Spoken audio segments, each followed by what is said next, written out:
Okay, good afternoon everybody. Thanks for joining us for this afternoon's plenary session. My name is Robin Miller. I'm the Professor of Collaborative Learning at the University of Birmingham, and I'm also one of the Editors-in-Chief of the International Journal of Integrated Care. And it's been a great pleasure to connect up with people who've got such a passion, interest and commitment to integrated care over the last couple of days. I was delighted to be asked to co-chair this afternoon's session, because in many ways I think general practice is the best of integrated care, but also in some ways the worst of integrated care. And what do I mean about that? Well, first of all, general practice contains a selection of very skilled professionals who are largely committed to making life better for patients, families and communities. And where they're configured right, they can bring together the different professional perspectives into an integrated care team that can respond to the many challenges and difficulties people face in their life. It's the best of integrated care because it offers the potential for coordinating care across somebody's whole life course as they face many different challenges, as they are affected by different conditions. And it can not only coordinate care in the community, but can also act as that important bridge between community and specialist services based in the acute and hospital sector. And finally, it's the best of integrated care because where general practice is rooted in its neighbourhood, it goes beyond the boundaries of healthcare, and it looks to community resources, to what people are doing for themselves in the local area, and tries to connect people up through social prescribing, community navigation and other services. But it's also, I think, in many ways demonstrates the worst, the challenges of integrated care. And it doesn't take long when you look at integrated care in any part of the world before these challenges come to the fore. The first is, how are general practice, and in particular general practitioners, funded, incentivised? Does the funding enable them to be coordinated care? Does it allow them to collaborate with others? Or does it require them to focus on a fixed range of medically orientated tasks? Is there true interprofessional working within general practice? Or actually is it dominated by one professional voice which crowds out different perspectives and different framing of somebody's issues and how could they be supported? And finally, the many issues that we face in health and social care in terms of retention and recruitment and the capacity pressures that people face in their day-to-day practice is affecting primary care and general practice too. And that can lead to people not feeling they've got the time, the energy, the capacity to be that coordinated and integrated focus that they can be. So, for all those reasons, general practice is the best of and the worst of integrated care. And we're going to have a fantastic session this afternoon. We've got leading speakers from New Zealand, from Canada, and from Europe, who all not only understand the context and the opportunities of general practice within integrated care, but have actually made it happen in their own work. And I know we're all going to be very inspired by what we hear from them. But we're going to begin with a voice from a local older person in Northern Ireland, Billy, and my co-chair, Sarah McLaughlin from Mid and East Antrim Age-Well Partnership, is going to introduce herself and introduce Billy. Sarah, would you like to come to the microphone?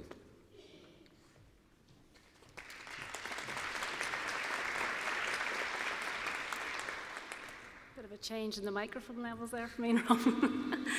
Good afternoon, everyone. Thank you so much for having me here today. I'm delighted to be co-chairing this panel. My name is Sarah McLaughlin. I'm the Executive Director at Mid and East Antrim Age-Well Partnership, which is a small older persons charity in a small part of Northern Ireland. I was also the Strategic Improvement Coach for the Impact UK Centre in one of the first demonstrator sites last year.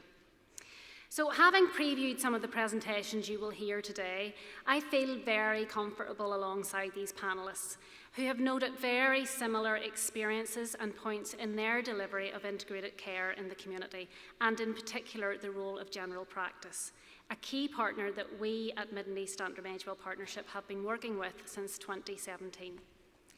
So a little bit about the project that I lead on before I talk to one of our amazing service users and a member of our lived experience group, Billy Johnson, who has joined us here today.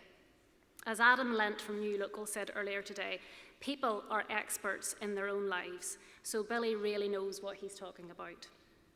Impact Age Well is a community development approach to integrated care for older people, and it was created through our Older Persons Charity back in 2017 with funding from the Dunhill Medical Trust.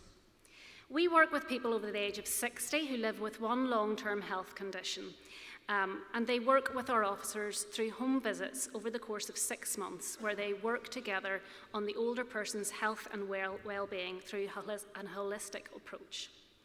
Referrals into our project can come from the GP themselves or their team, from social workers, or anyone can self-refer into the project. But the GP and their team are involved in the screening of the referrals and also in the case discussion through bi-monthly locality hubs. We work with the whole GP team, not just the GP themselves, from the practice manager through to the admin team as well. The GP federations in Northern Ireland were also key partners in the coalition that helped to set up Impact Age Well back in 2017. And this was a unique model of care based in the community for older people. Our partners included the local council, the local health trust, and our community pharmacy partners. We started out in 2017 with 6 GP partners on a pilot basis. And now we work in 2024 with all 22 GP partners across our area. We address the person's social circumstances as well as their medical circumstances and anything that affects their health and well-being. Therefore, the older person is perhaps less likely to present to the GP in recurrent visits or to A&E, freeing up capacity in the health service for others, and also enabling the older person to be better connected to more appropriate services which are often based within their community. We're striving to build connections for older people through community assets, whilst joining the dots between health professionals themselves, who quite often have never sat down around a table together. They do this in the bi-monthly locality hubs, sharing information around the service user and then learning from each other's expertise. In the post-COVID world, GPs have been a really key partner.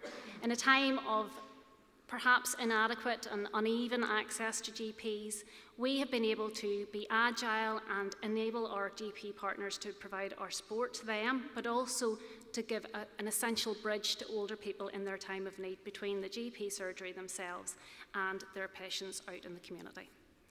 So now I'm going to talk to Billy and get his real life experience of what support has been like through Impact Age Well.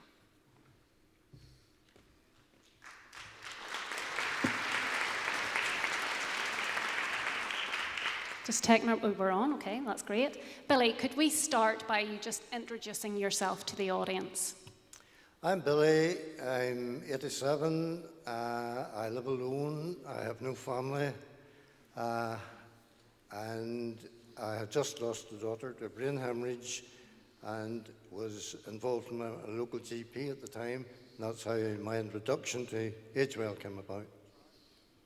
And tell us in your own words just a little bit about the support that Nicola was able to provide to you over the course of the 6 months and how that has made a difference to your health and well-being.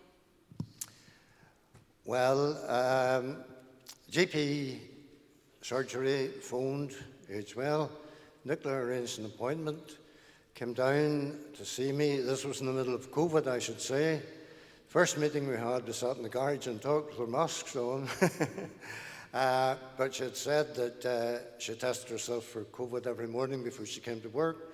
So we eventually let her into the house. I was very much self-isolating at the time, had very few visitors. And we got off to a good start, we got on well. At that first meeting, Nicola told me a lot about Age Well, how they could help me possibly, and bought me a lot of leaflets. We arranged for her first of the 6 appointments, and I must admit that at that stage I was more interested in what practical things Age Well could do for me. And I did have 4, 5 things done. I had a key box fitted to the outside the garage for my house keys. I made use of the handyman service. I had a visit from a chap from Ability.net regarding some things on the computer. I had a visit from a chap from the local council on safety in the home. There's a couple of others, but I just can't remember them in the minute. And did you know those types of things existed in your community before the GP referred you into Impact Age Well? Not from a charitable organisation, no, I didn't. Really, I knew very little about Age Well. I had heard the name, nothing else. And tell us a little bit about the role of the GP in that referral. Do you think that that made a difference to you engaging with Impact Age Well? First of all, I was quite impressed with the GP surgery, because at a time when they have little time for anything else, they obviously had known my background. They told me that I fulfilled the 6 criteria to join Age Well, and they made the actual contact for me with Age Well. So that made me feel quite confident in the practice, and I gave Age Well, I knew very little about, a certain degree of authenticity, since the referral was through the GP practice. And that's really how it came about. And tell me, just in closing, how important was it for you to be able to come here today and give your point of view on how this has supported you and the difference it's made? Nicola came, as said, we had a good relationship. We talked generally about my health, about my overall well-being, and gradually, as the number of appointments rolled on, I began to realise that whilst I had the practical support already, I was getting a degree of mental, emotional support by her visits. As I said, she was one of the few people allowed into the house. Her visits were very welcome, and I felt that she was providing a degree of support which at the time I probably really needed. I didn't possibly appreciate it so much then, but with hindsight, I did definitely appreciate what Nicola did at the time. And so now you are one of our founding members of our lived experience group at Age Well, and the future is going to be very busy for you, no doubt.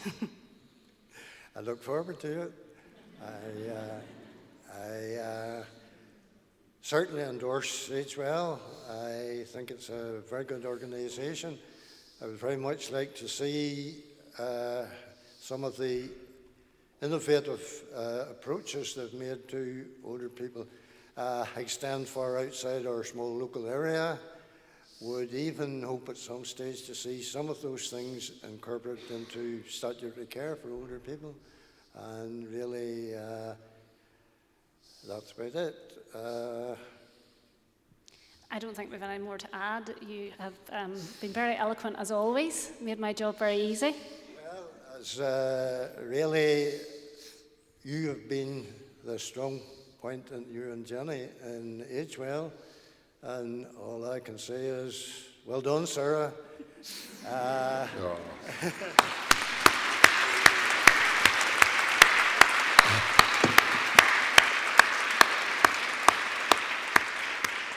Fantastic. What a powerful endorsement of integrated care within a general practice context.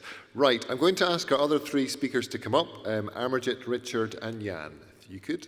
And we're going to start with the rest of our speakers, with Amarjit Maxwell, who's the Chief Executive Officer of Think Aurora, who's based in New Zealand. Amarjit, over to you. Well, that is a bit tall, isn't it? But hopefully that works. That was a very rich conversation to listen to, so I'm very grateful to be here to hear that. Kia ora koutou. A greeting of hello to everyone here in Te Reo Māori, the Indigenous language of Aotearoa, New Zealand. As this is the country that I represent, I am proud of the small country that really is a small nation but punches well above its weight. And as Robin said, I am the Chief Executive of Think Water, a primary health organisation in New Zealand. Now I will click. So this is a picture of Castle Point, a place that I hold very dear to me, and it's the place where my husband and teenage children are at right now. So I have a serious case of FOMO, fear of missing out, because they're having a holiday.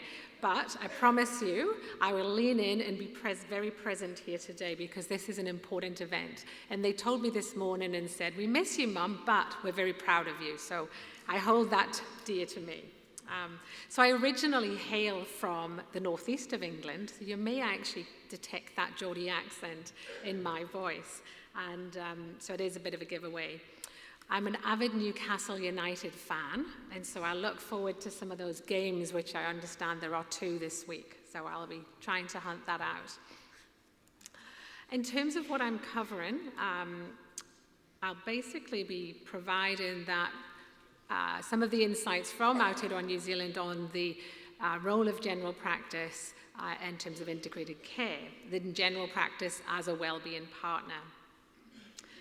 So my aim is to keep you all tuned in, and then obviously we'll follow on with the co-presenters and look at the aspirations of general practice as a wellbeing partner. So this is what I'll cover, some of the common themes as well in terms of global, but just very high-level snippets in the time. Taking a collective action approach and bringing a case study. That's where the real richness is, and will be in the case study from the Indigenous leaders of Aotearoa New Zealand. And then just a few reflections there. So the aspiration of general practice as a wellbeing partner, with general practice being considered the cornerstone of health. And the aspiration, I believe, is ultimately that wellbeing partner. And what does it really mean, I guess? What is the problem, or what are the problems we are trying to solve? Is it better access to care, improved health outcomes overall in terms of equity? We know that there are dire issues across the world, globally, within healthcare, not only the medical side, but the social aspects as well. And there's plenty of evidence that will be shared as part of this conference. And I guess the theme of this conference around taking the leap and making integrated care a reality, that's the magic for me, because it's taken these learnings from these sessions and other hubs and actually making it a reality. So in the New Zealand context, we have an Indigenous whānau ora model, whānau meaning family, and there are a number of themes here. Now, I've included the Indigenous language here. It is an important part of the cultural aspects within Aotearoa New Zealand that we are very proud of and hold dear. I'm sure, as I say, some of these themes will resonate in terms of that overall pathway to support and health equity, including that self-management, family cohesion, living healthy lifestyles, participating in Te Ao Māori culture, and that really understanding of how that embraces a holistic approach. And then right through to being stewards of the living and natural environments, and being a healthy and or just a participant in society creates that community cohesion, and then obviously economic and security wealth. So the academics have suggested that addressing the wicked problems of health and equity requires a whole of government approach and constructing and managing collaboration of many interested parties. The primary health organisation that I lead within Aotearoa New Zealand is one of 31, and you can read there the actual role that we hold, and it is a population health approach. It is bringing the community together to actually support holistic care, and that is what excites me in terms of my role. It isn't siloed. It is working with local government. It is working with social providers. It is working with lived experience. It is bringing the magic of the people and the relationships together. what underpins our system in Aotearoa New Zealand is our a treaty, Te Tiriti o Waitangi, and that has a real focus on equity for Māori in terms of Indigenous people. And the focus on that allows us to move forward in a way that if we get it right for our Indigenous populations, we'll get it right for everyone. So there is a lot of literature, as I say, on integrated care, and some of the common themes in the piece of research that I did on ChatGPT came up with this list. And you'll all be familiar, and it'll all make sense to you. But there are health and wellbeing hubs across the globe. It isn't new. It is just really how do we get some of the reality into our everyday work. Some of you may have attended my workshop yesterday on connecting communities for wellbeing, where I shared the integration theme of weaving as a strategy of Think Hauora, and this provides a platform for connected care with key pillars setting out the strategic aims.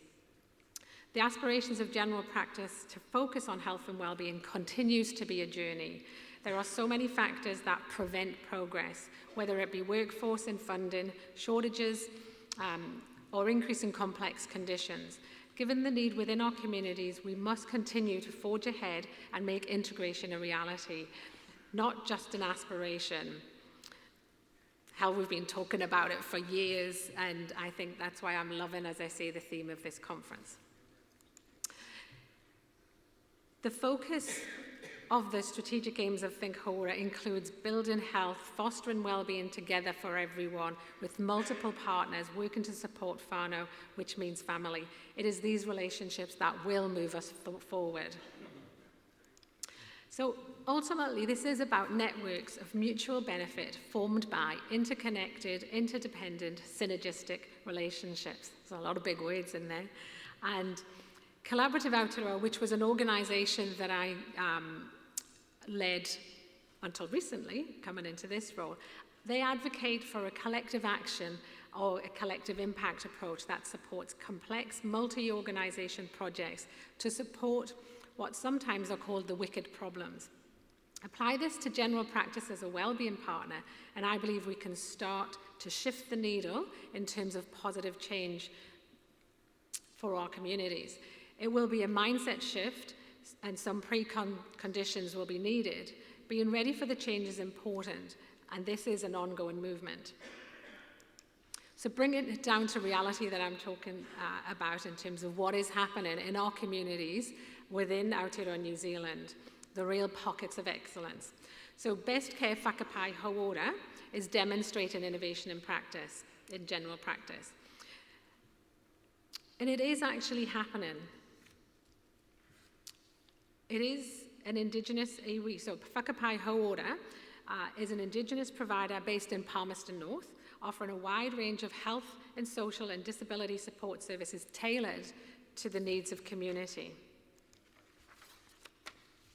It is a service that looks after over 2,500 patients, with over 85% of those classified as high needs. Now that is a small population base, but it does mean they can take a real local approach and very much an equitable approach.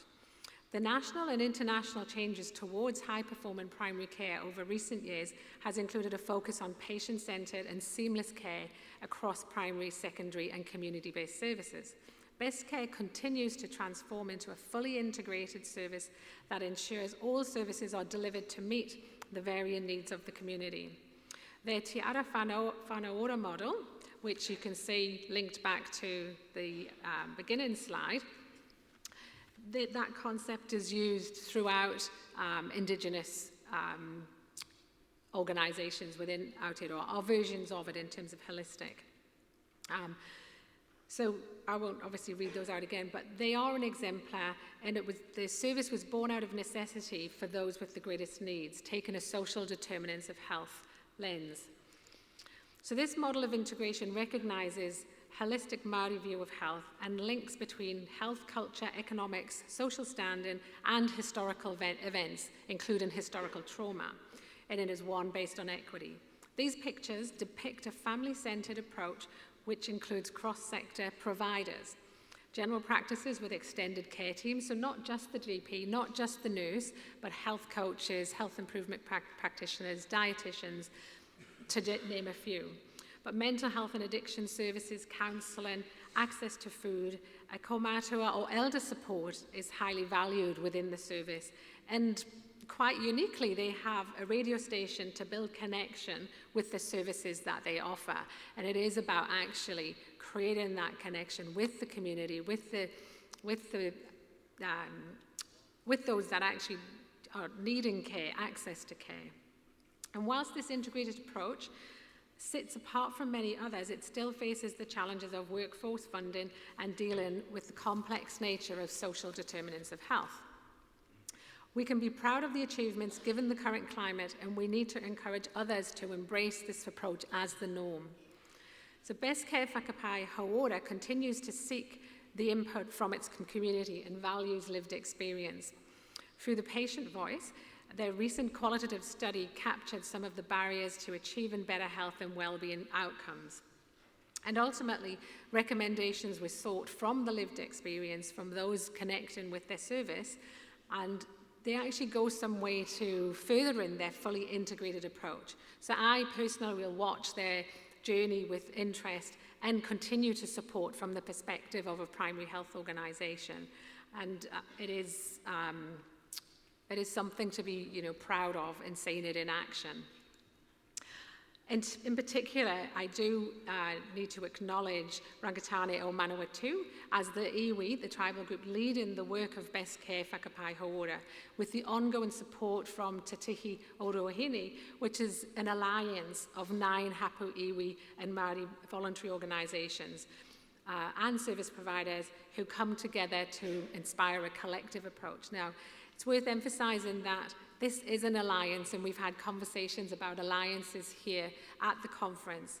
And alliances do work based on trust and connectedness, and that is actually the key.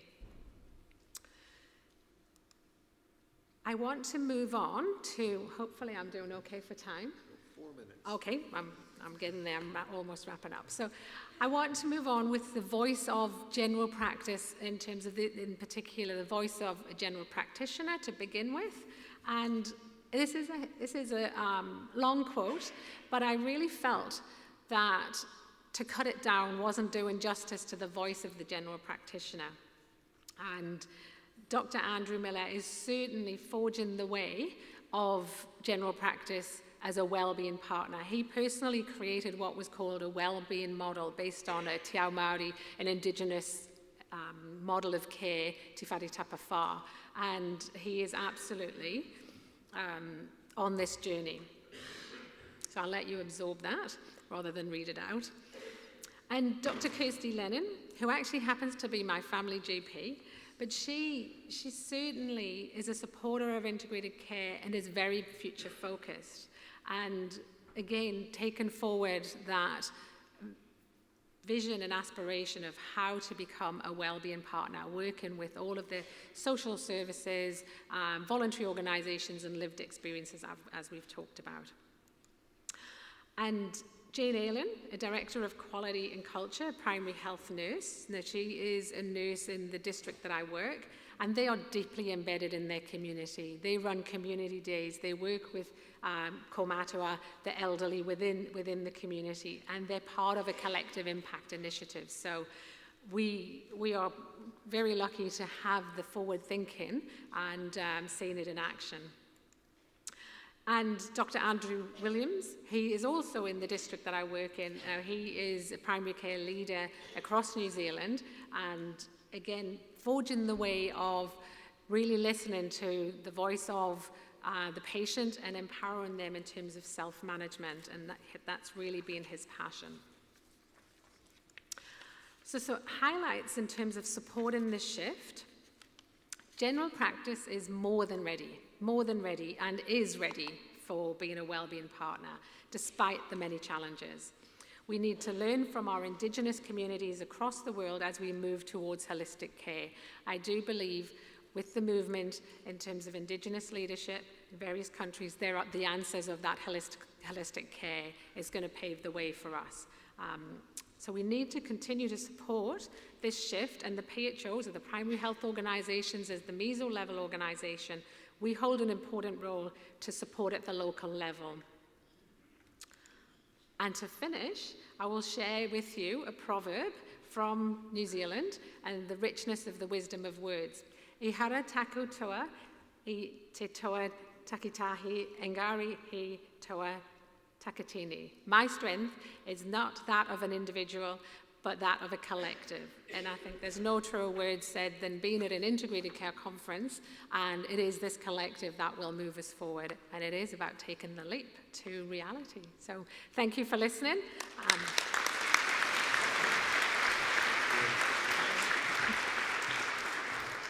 Thank you, Imogen. What a fantastic example of a community-orientated wellbeing approach in general practice. And I should have said, we're going to have questions at the end of the speakers, and you can either ask questions directly or you can put them in the app, and then Sarah and I will give them to the speakers individually or collectively. So next, we're going to go to Canada.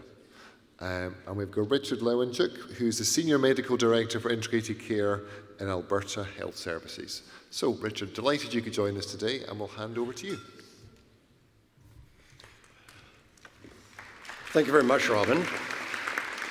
I guess I made it to the podium without tripping or knocking over a water bottle, so I think I'm doing pretty good so far. At this point in the conference, I'm not sure what I'm going to tell you that you haven't already heard, so I hope to reinforce some concepts and perhaps demonstrate that maybe what we hear isn't just ephemeral ideas, but are things that apply in real life. The title that was proposed to me, as you can see, is Enhancing Care in the Community Initiative in Alberta, the province in Canada where I come from, making the case for change and making it happen. And I think that's actually probably a pretty good title. So I'm just going to deconstruct that a little bit from the perspective of general practice. Now, I've read a number of books on change management, and what I've garnered from them is two principles, is that in order to effect change management, either you need to make the current state so untenable that people want to move forward, the so-called burning platform, or you want to make the future so attractive that people want to move forward towards that. Just proves a human can still do better than generative AI in summarizing books. So what is then the case for change in the title? What are we making a case for change from? Well, I think this is pretty applicable almost anywhere in the world. What is the state of primary care or general practice these days? Well, it's typically too many patients and not enough time to see them all. In our province, our country, and in other places, general practitioners function on fee-for-service, so they can only bill a fixed amount to the government, and yet their costs are escalating disproportionately, so there's financial pressures, increasingly complex patients, increasingly complex treatments which they have to keep up on, and they're certainly reminded about all of this by their patients through Dr. Google. Increasing bureaucracy, paperwork, forms, obligations for continuing education, and just the ability to try and keep up with knowledge. People whose chronic conditions are not being controlled. Chronic disease rates have not, control rates have not changed in 20 years globally. Increasing burden of mental health in primary care, and then therefore having to default to reactive care instead of proactive care, which is not a very satisfactory way in which to function.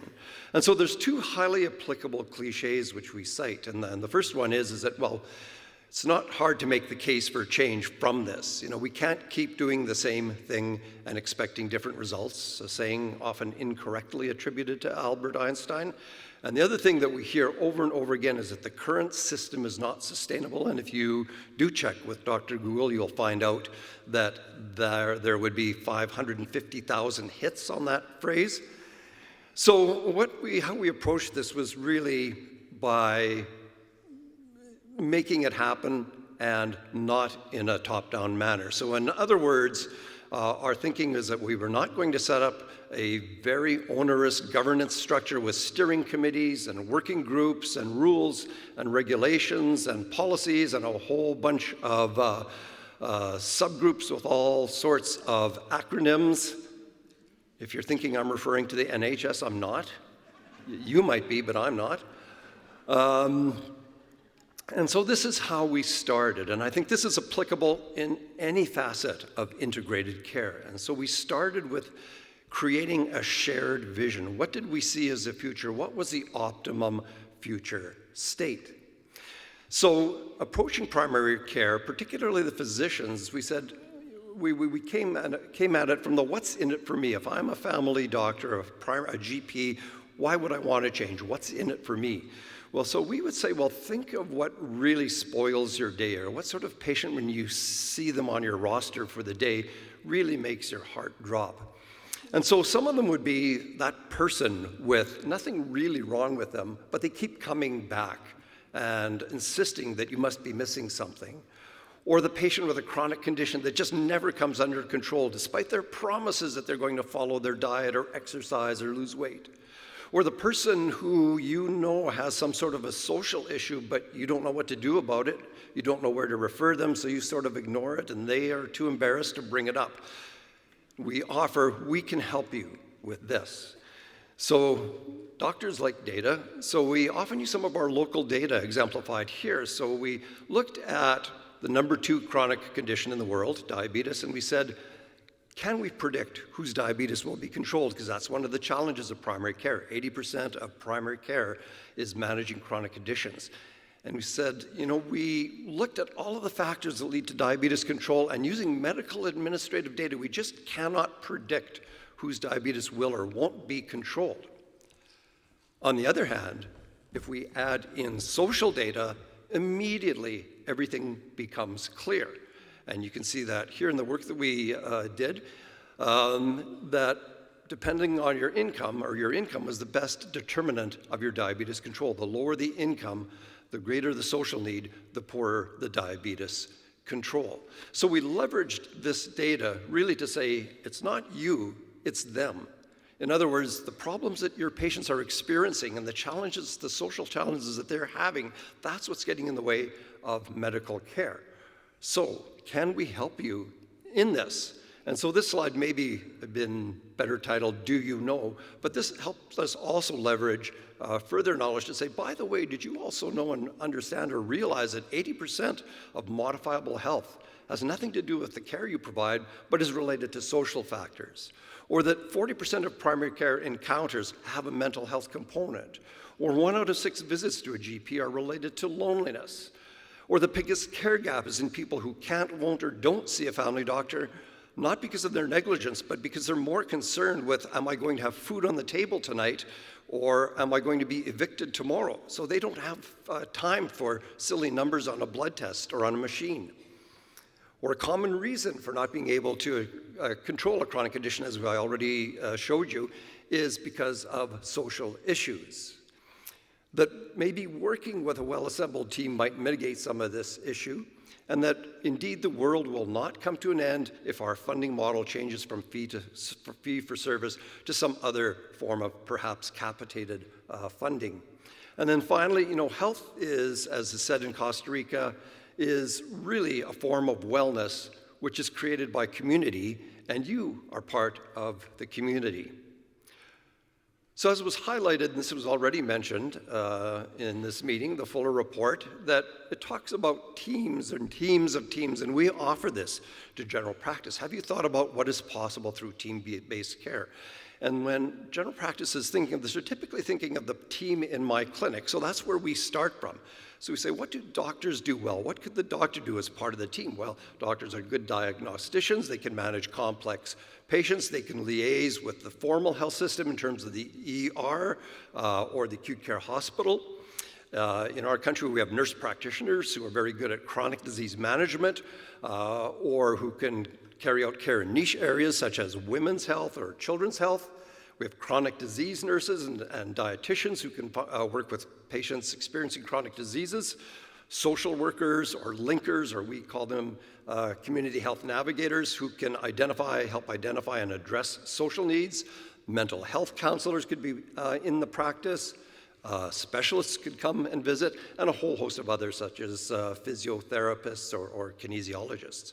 But then we pull the ace out of our sleeve and we say, but there is another whole army out there which can help you. And that's represented here. Who else is part of your team? Well, starting front and center at the top, family caregivers. In our system, it was said yesterday, 70% of care is provided by family caregivers. In ours, we measured it 66%, so pretty close. Those people are on your team. So a little bit of care and attention to them, understanding their role, can help you a lot as well. About 20-some% of care is in the form of self-care. So anything that we can do to facilitate self-care will be helpful to you. Then, of course, there is the formal healthcare system, the backup from specialty clinics and emergency departments and hospitals. In our system, we have provincial government ministries that provide social services or children's services. They're on your side too. Municipalities provide a lot of care and social care to individuals. They're part of the team as well. The third sector, the volunteers, not-for-profit, and charitable organizations provide a lot of that care. Even businesses and the community at large, that's all your team. So just applying it in one setting, we took this team-based approach, incorporating social determinants of health, and we married it to asset-based community development, the assets that exist or could exist in community. And the child they had was this Reducing the Impact of Financial Strain program, which we started to beta test. And this was the classic NHS type of social prescribing, asking people about, do you ever have difficulty making ends meet at the end of the month, and other screening questions for social need, and then if positive, handing over to the linker or the community health navigator, but at the same time, helping the community understand the services that they might be able to also contribute and provide. So for example, the #1 need in primary care is mental health supports. And so people can't afford $200 an hour for a clinical psychologist, and psychiatrists are busy working with psychosis and schizophrenia, but what people needed was just help with anxiety or stress. And so what did the communities do? They set up coffee clubs for new mothers or single parents or people who are unemployed, and they would share with each other. I believe the technical term for that is peer support, all created by the community at no cost. That is part of your team. So really, if we get to this point, and when we got to this point, if we look back, what has now happened is that integration has occurred at the primary care level. So integration with the social sector, so with the volunteer sector, the government, the parts of the government that provide social services, municipalities and the community at large, integration with mental health services, integration with other paramedical services such as optometry, audiology, physiotherapy, we would say, remember, they're there too to help you. Integration with specialty services too. So all of those relationships then create a really, really large team in order to provide that care in the community. So what did we learn? Well, we learned first of all, and we've heard this before, primary care is about relationships. It's not about transactions. So if you're new to this meeting, you'll hear us talking about stories, anecdotes, experiences. That's the language of relationships. If we're talking about transactions, then we use statistics. So you won't see a lot of graphs with P equals whatever in this meeting.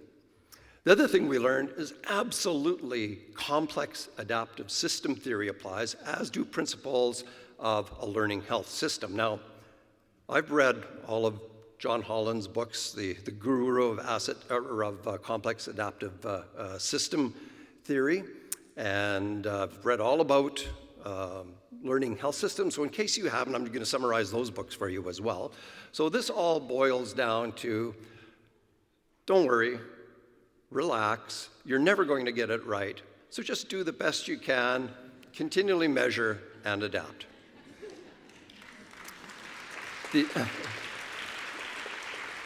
That's a big relief to many of us. Whoops. I am not quite done yet.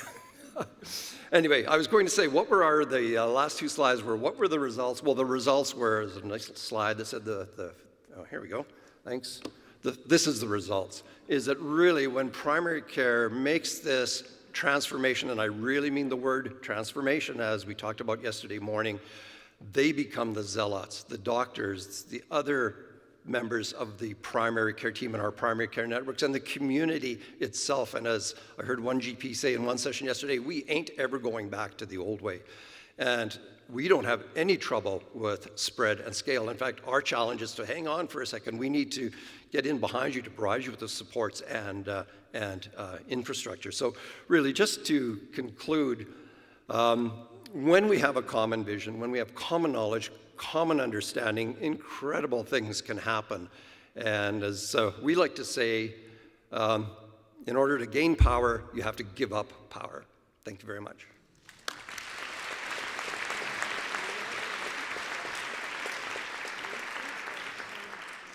Thank you very much, Richard. Not only a fantastic example of how general practice can go beyond social prescribing to take an asset-based approach to community development, but also some very helpful summaries of some of the key academic texts.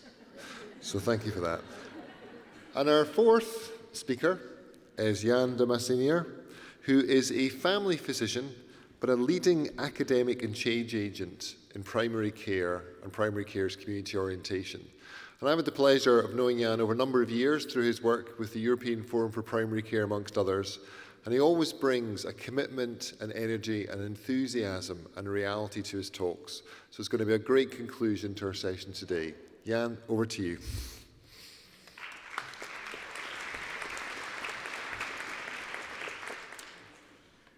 Thank you very much, Robin, for this nice introduction and for the privilege to share some ideas with this wonderful audience.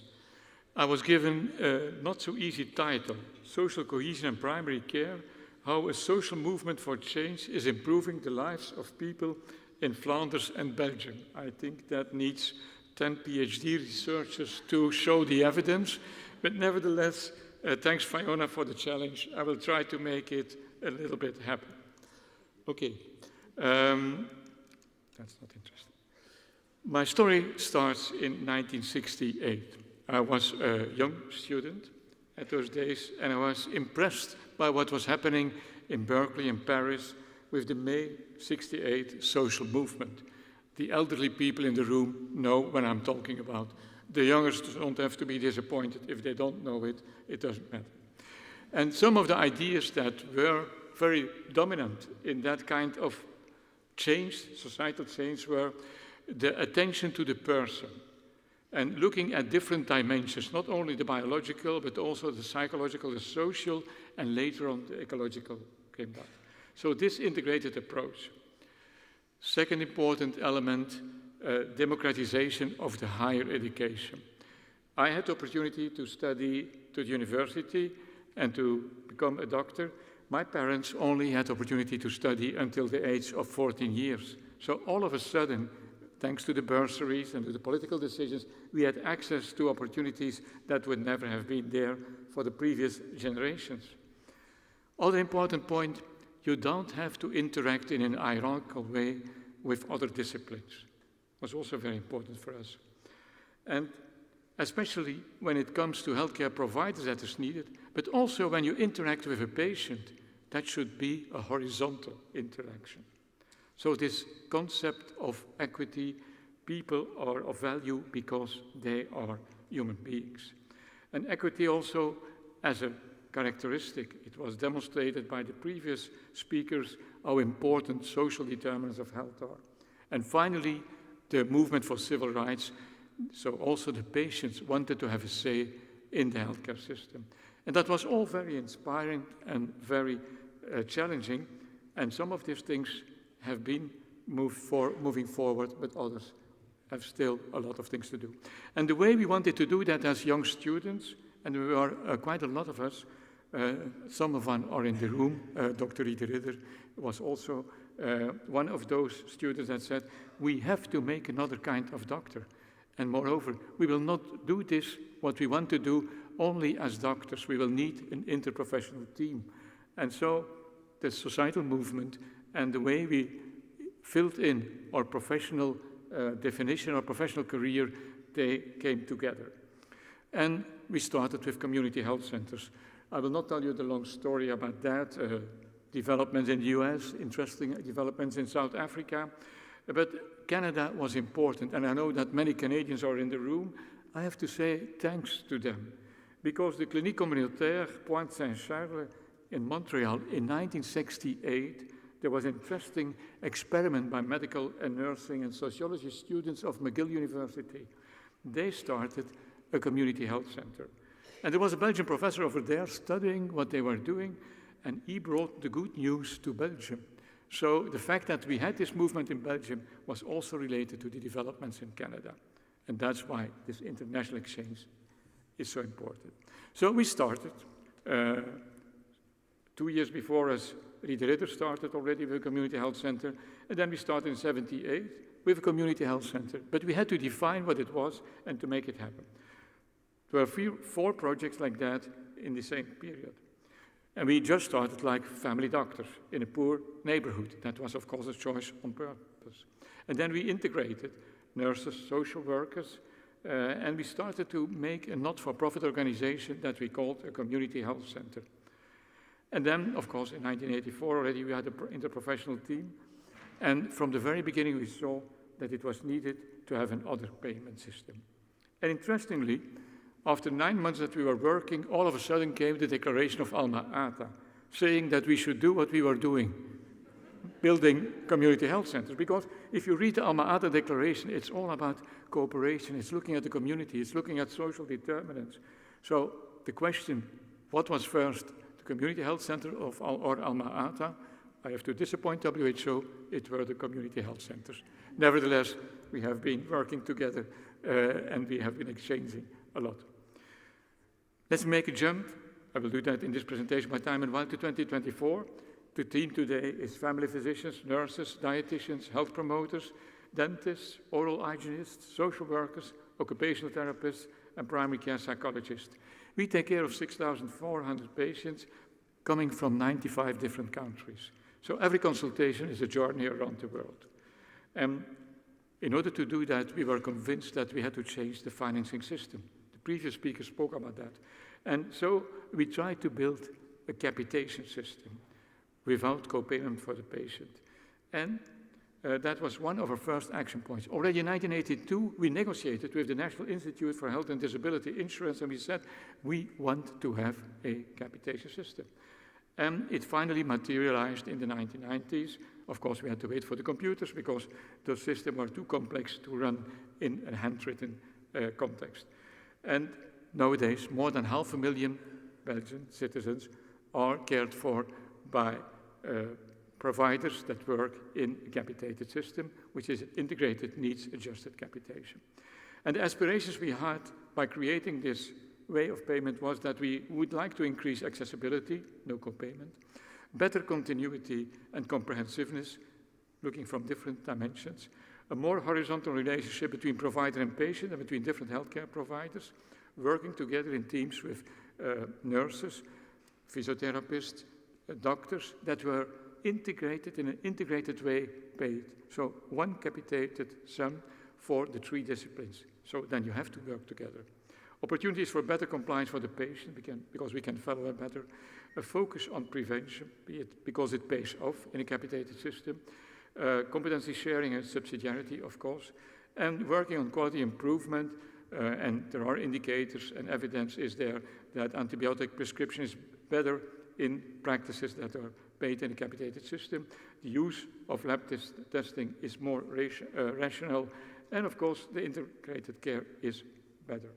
I jump back to 2023, this publication last year by Catherine Dagneux from the University of Antwerp that demonstrated that the chronic care model in Belgium was better implemented when you look at the assessment of chronic illness care, the IJIC scale, in practices in a capitation than it was in practices working with different disciplines in the fee-for-service system, and of course monodisciplinary practices in the fee-for-service at the least good scores when it comes to integrated care.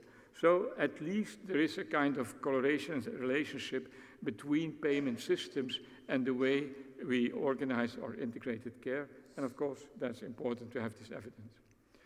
I will take you now in a walk down memory lane with a focus on social cohesion and integrated care, and I will start at the nano level, because we still are convinced that this is where it happens. When a patient has to have trust in a team of healthcare providers, it happens at the nano level. In the interaction with patients, nowadays, patients are more active. They are more challenging for us as care providers. They are better informed. I read in Google. They want a high quality of service, and they are more and more multicultural. And so we have to work in order to make accessibility a realistic project, but without barriers, administrative barriers, financial barriers, cultural barriers for the patient. And of course, contributing to equity is a major task, taking into account the importance of social determinants of health in the situation of people's lives. And of course, we all know what are the characteristics of these primary care patient encounters. It's always with the letter C. It's about commitment, connectedness, social cohesion. It's about clinical competence, cultural competence, looking at context, at comprehensiveness, complexity, coordination, continuity, and the big challenge between compassion and computer. Always difficult. And immediately started activities. Already in the 80s, there was a symposium on primary care, the first in Belgium. 29 innovative experiences were showcased by the King Baudouin Foundation. That was at the federal level. Very interesting, but already it made clear that it would not be so easy to implement all these principles in the Belgian context, because there was an immediate reaction. This meeting took place in the Royal Palace in Brussels, and the conservative doctors reacted in the press, writing, the Royal Palace was taken over by a group of left-wing primary care providers. So it was clear that it would not be an easy journey. But the Minister of Health, the Regional Minister of Health, immediately started an action and a working party on the horizontal cooperation of care professionals in primary care. And they defined that it would be important to have a Belgian structure in Flanders structures to integrate primary care. So from a policy level, it was very interesting. And the report even suggested that we propose to create a specific institutions at the level of the Flemish community, for instance, the Flemish Institute for Primary Care. That was written in 1983. This happened finally on the 14th of January 2019. So you need patience if you want change to see happen. That was the nano level. Let's come now to the micro level, where we started, of course, with our integrated care team. That was what we wanted to be. We wanted to work together. Later on, we integrated the goal-oriented approach that we talked to you about last year in Antwerp. Of course, we took the environment and the home into account. Integration of health and social care was very important. Social work was very important. And care coordination by patient, informal caregivers or professional happened. And the interprofessional discussions, sometimes in presence of the patient, were very important. We learned so much from each other. We learned how the different professions looked at the same situation, and that was for all of us a learning process. Apart from that, of course, the different disciplines had still their own ways of discussing and organizing their work. And very important, we saw the need for an integrated interprofessional health record. And what we did, we took a doctor's health record and we said, let's write all in that record. And we added so the nurses, we added the different care providers, the social workers and so on, all used that same episode-oriented record. That was not easy, but of course that was not enough. And that's why I was very happy that 2 years ago, the minister asked us to look at the fundamental reform of the electronic health record to make it more fit for purpose when it comes to integrated care. And so there's actually a project in Belgium, the Belgian Integrated Health Record. A group of people are working together with administration and the cabinet very hard on this. And at the federal level, we are creating this principle of a kind of platform where we will have the episodes of care and all the providers, all the healthcare providers will write on that same patient-related platform. Also, the patient himself will contribute to the information gathering. So no more exchanging information, but co-creation of information is the aim.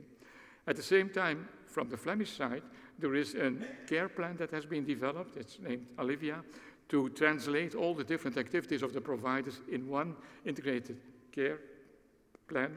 And of course, I hope that both now will be integrated and that we finally will arrive to what we really need, such an integrated approach. Going back to the 80s, in 1986 we said it's not enough to work interprofessionally. let's work intersectorally. Let's see how we can provide healthcare in the different conditions of the communities where we worked in. Because the communities where we worked in were characterized by huge amounts of poverty. So we took the initiative to bring together not only the primary care providers, but social care workers, policemen, staff from the local schools, community representatives, in order to bring coordination of care. And so every 3 months, since 1986, we have been meeting with 40 to 50 people. Information exchange was important, participation and analysis was important, and together we made a community diagnosis, not of a patient, but of the community as such, seeing what were the determinants and then leading this to actions about physical fitness, intra-family violence, housing problems, traffic safety, drug addiction, and so on. So intersectoral action for health, and of course we assess that regularly. One example, we are back now in 2022, so I jump in the time, was this initiative that we took with the Community Health Center to bring in our community after COVID the people together in order to see, when we have problems, when we have lost people, when we are depressed, can there be a consolation spot when we can help each other to better cope with these problems of mourning, which is universal. And we did not want to do that through medicalization, but through normalization of those feelings. And how to do that? Well, there was a public space, and it was the public himself with a local artist that created the structure of these consolation spots with different stops: fire, water, tree, wind, sound, and earth. And here you have the circle of fire, where it looks like a campfire space, but the warmth of bringing people together in meeting each other, giving each other hope and courage was essential. And what we see now, there are organized activities, but more and more people are sitting themselves together to talk about the loss they had, about what they encountered in their lives, the depressive episode that they were going through. The water is the beautiful view. It gives a mirror. It gives peace. And you have to look in the mirror. Who are you? Who have you become? Who do you want to be? And so you saw that local in the community, there was connectedness in this project, and it all contributed to social cohesion. And actually, after 2 years, we have to say, it's a very original way of bringing people together and improving their mental health conditions by organizing activities, but also by people interacting with themselves. And this project was one of the projects from the Caring Neighborhoods project that were organized by the Flemish community. 132 projects of this kind have been started up in local communities from the 1st of March 2022, and 40 million euros was paid for these projects. And in all these neighborhoods, something happened in order to make the neighborhood more caring. 2 minutes, yeah? Yes. Okay. Now, I will not go into detail about the organization at the meso level. You know that we have 60 primary care zones. That's working quite very well, and that's well organized. And we try also to bring population health management in that local environment. If I can just give a quick example, this is what we saw as care providers, what we saw as nurses when we looked at the toddlers, the children, their teeth. That was absolutely dramatic. This was really a problem. We talked to the mothers, and they did not know what to do.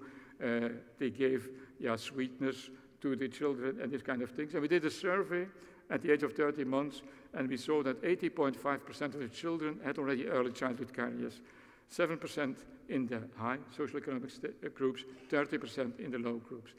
Relation with deprivation, nationality, and of course, no consultation. We started a project, I will not go in detail, but we started now a project so that actually in Flanders, in all the regions, children are tested at the age of 30 months, and that we have improved the dental care. We compared the situation of today with 20 years ago. Today, we are at 11% of the children affected by early childhood caries. It was 18% in 2004, but we have still a long time to go. The Flemish Institute for Primary Care is doing wonderful work in supporting the different primary care zones that each cater for 100,000 people. So that's really a structure that works well. We embrace the quintuple aim, that you're all familiar with that. And the Flemish Institute for Primary Care is trying to help the different primary care zones to cope with the challenges. And of course, this is work in progress. They are very young and they have still a lot of things to do and to learn.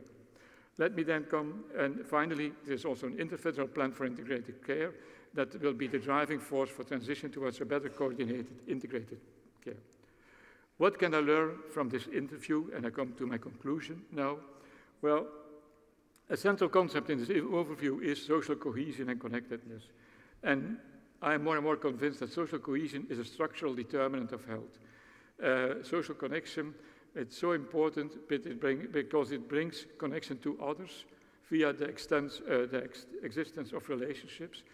It creates a sense of connection that results from actual and perceived support or inclusion in society, and a sense of connection to others that's based on positive and negative qualities.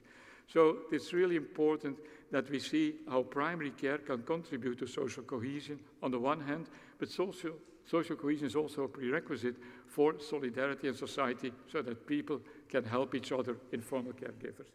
There is evidence that social connection and cohesion is a causal determinant of health. So when it's there, it improves health.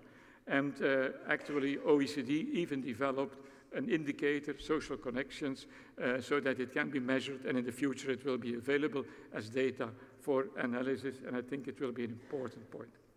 But social cohesion has also a connection with the policy.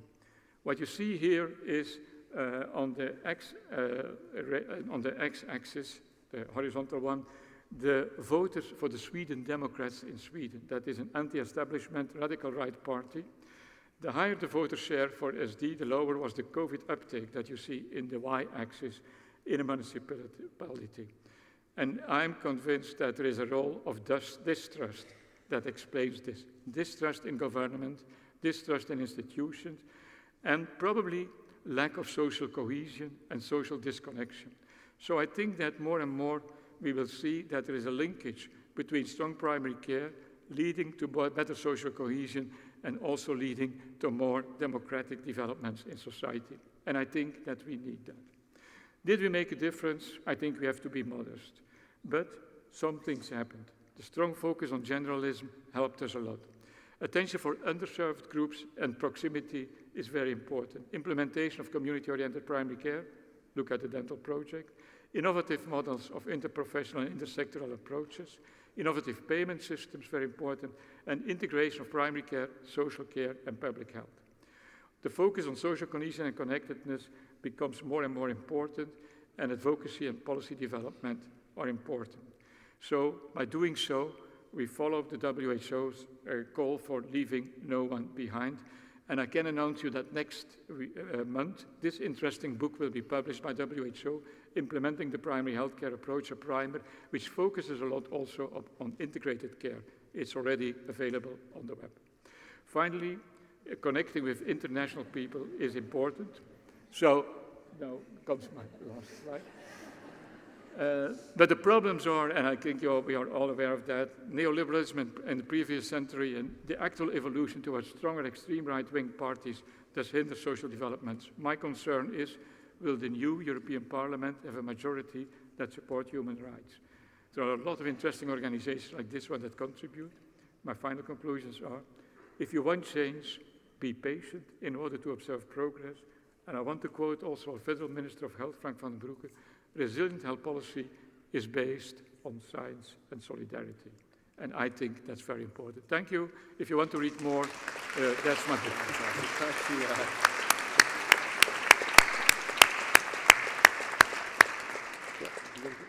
What a wonderful conclusion to our four fantastic speakers. And I would recommend Jan's book. It really is an incredible oversight, I think, of the power of primary care.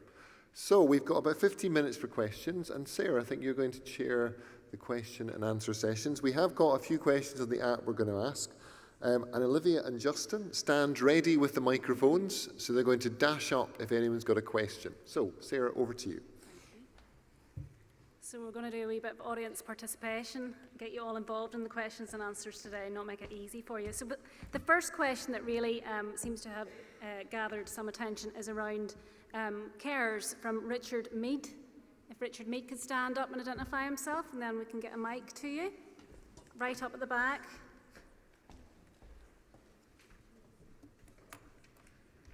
So I think that's a question that has come up in previous sessions as well around the idea of carers and how integrated care supports them. So over to you, Richard. Thank you. Yeah, I'm Richard Mead. I actually work for a charity that supports unpaid carers. And unpaid carers play such a huge and important role in supporting people, particularly in the community and especially in home settings. But they often don't get identified. They don't get the support that they need as carers to be able to provide the care that they're giving to the person they're caring for. And one of the people that they're always or often in contact with is the primary care setting, is the GP, is the district nurse. It is people in those settings. So my question really is what more can be done in those primary care settings by GPs, district nurses, etc., to identify unpaid carers and to help them get the support that they need to continue to care? Can I ask Richard to take that question first? Thanks very much for that question. If you look to your right, the lady in the red jacket can tell you everything that you need to know about that. Sharon Anderson, she's presented twice at this conference and is a very strong advocate. We work very closely with the organization in Alberta, of Caregivers Alberta. So we hear that over and over. So one of the things that we've had to struggle with is, first of all, just identifying the family caregivers so that they are known to the system and known in primary care. We ask about emergency contacts, but we don't ask about who is the family caregiver. And then there are some very simple things that we hear about. So just the acknowledgement of their existence and of the role that is played by them. Just the simple question of how are you doing? Is there anything that we can do to help you? And this is the agreement we have in our provinces. If that response is positive, then we can hand them over to Caregivers Alberta. That's something simple. We hear another prime need is for day programs for the ones that they're often looking after or caring for, such that it provides the family caregiver with some respite. It provides something for the person who's receiving care to look forward to. Often the family caregiver may even choose to accompany the person to the day program to be with them. There's a whole long list of things I know that can be done. We're trying to systematize it, to create awareness at the primary care level and at the system level, because we're never going to hear or have enough personal care workers globally. So we really do need to honor and support the family caregivers.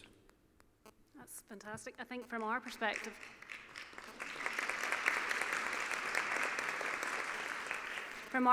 in a local organisation, when we went out to speak to our service users and their caregivers and asked what they really needed, what came back very loudly was practical help.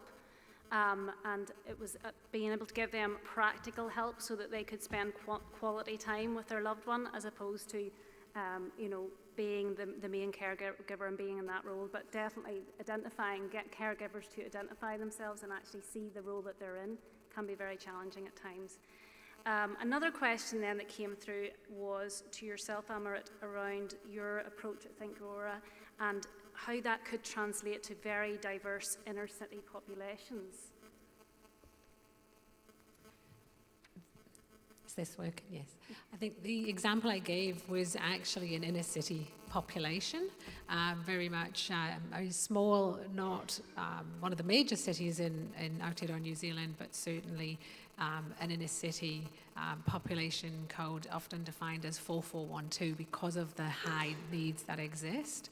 I do think the whānau ora approach, or that approach to integrated care, translates across all localities or all place-based planning, and that is really what we're working towards in terms of making it the norm. And is that answering it enough for you? Certainly, I guess it transcends communities, and it is really about each community has different needs, and using the data to then actually work through what those needs are, and also the patient and the lived experience voice, and getting that qualitative data and going, what are the services that need to be wrapped around? And that's what Whakapai Hauora have done in terms of looking at the needs and saying, well, what is the makeup of services. They have a Ministry of Social Development caseworker funded by central government, but they're actually integrated into their workforce and on-site. Child, Youth and Family, Oranga Tamariki, are also on-site. So those were some examples I gave earlier, but not the two I've just added as well. So there will be variances across different communities based on the need. And it is about that listening, which we heard earlier today. And I think listening to understand is absolutely where we should be. Okay, and then we're going to go to Renzo de Gabriel, who has asked a question around the teams. If Renzo can put his hand up, identify. Yeah. So it's around the team of teams and challenges, which I was very interested in. Yeah, so basically we passed through right now also in Malta the setting up of these integrated teams, and we face a lot of challenges. And I wish a bit to know how the challenges you met, how they were addressed, and move forward. We heard about trust, about collaboration, but the practical thing on how a couple of two practical examples. Thank you. If we can go to Jan's first for that, and then Richard maybe. I think it's very important that we, from the very beginning of the training, the undergraduate training, that we start to think in terms of team. Medical students, I know them very well. After 3 years, they think that they are real doctors, and it is very difficult for them to learn and to change their mindset. So it's all over after 3 years. So in Ghent University, we made a reform of the training program, and also in other Flemish universities, the programs have attention for interprofessional cooperation. And that's from year one. So that they already see and look together and talk together. And there are huge opportunities. If you have a clerkship in a nursing home, all the disciplines are there. Why not putting the students there, and so that they can learn from each other? So we have a systematic program developed from year 1 to year 6 in the undergraduate track for the doctor, but also together with the nurses, social workers, also occupational therapists and so on. Because once you have established disciplines, there is a process of identification with that discipline, and reinforced by the law that sometimes defines that the nurse has to do this, and that cannot be done by an assistant nurse. And so everybody starts then fighting for this own domain. And if you reinforce that by a fee-for-service system, then it's completely over and out. So that means you have to start early, and then you have to see and to make sure that all the drivers go in the correct direction. The correct direction being focused on the patient, working together, looking at complementarity, openness of information, and horizontal relationships. And I think that that is the challenge. And also when you see then these teams in practice functioning, you see the problems that are due to the training. And that makes it so difficult because you have to repair a lot of things that originally are there. I see in the first year, there's no problem. Students in medicine, students in all kinds of disciplines, they talk equally to each other because they don't know a lot already. But once they have established their profession and professional identity, it's more difficult. So start early would be my advice. And Richard, could you talk a little bit to the inclusion of the wider community organisations in your team of teams and how difficult or how challenging that may have been? We, I absolutely agree with Jan's points, but also, so as I said, globally we have this challenge. As I said, the first challenge, too many patients, not enough time. Our average panel size in our province of Alberta is about 1,600 patients per family doctor, complexity dependent. But I've been to places where the panel size has been 9,000 or 10,000, and not in a bad way, and that's because of the team. And so the team may incorporate, as I said, the nurse practitioner who looks after women's health, the mental health counselor who relieves the burden of mental health counseling and does a better job than the doctor might be able or have time to do. If we strip off 1/6 of people who are there by identifying their loneliness, Quickly, the doctor is doing doctor things that only a doctor can do, and the team works very cohesively. In those practices, they're extremely happy because everybody knows their role, they work together, and then when you realize you have those external resources that you can call upon the community, for example, and they will also help manage some of the social issues. I forgot to mention earlier on in response, also the principle of asset-based community development, of the community helping to look after its members.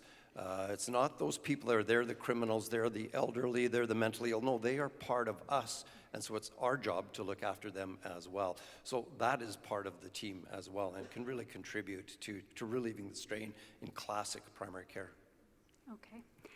That's fantastic. I think that wraps up the session for this afternoon. I'd just like to thank all of our panelists, in particular Billy Johnson, for joining us today.